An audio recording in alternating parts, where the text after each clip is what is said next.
A lot of people don't like my comedy. A lot of white people don't like my comedy. A lot of white people say this to me. Hey, Aamer.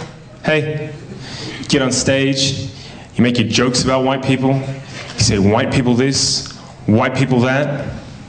What if I did something like that, huh?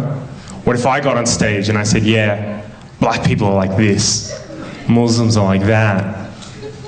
You'd probably call me a racist, wouldn't you? And I say, yeah, I would. Yeah, you should never do that. That's bad for your health.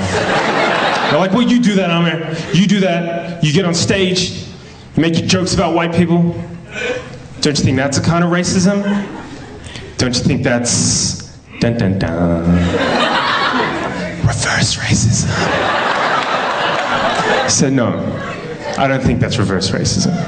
Not because I think reverse racism doesn't exist, right? If you ask some black and brown people, they'll tell you flat out, there is no such thing as reverse racism. I don't agree with that.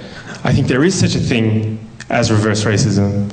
And I could be a reverse racist if I wanted to.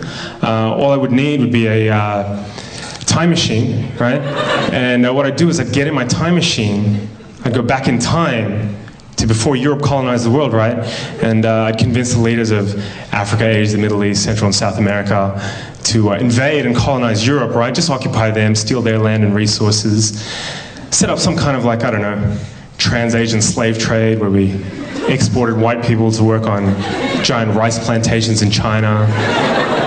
Just ruin Europe over the course of a couple of centuries so all their descendants would want to migrate out and live in the places where black and brown people come from. But of course, in that time, I'd make sure I set up systems that privilege black and brown people at every conceivable social, political, and economic opportunity.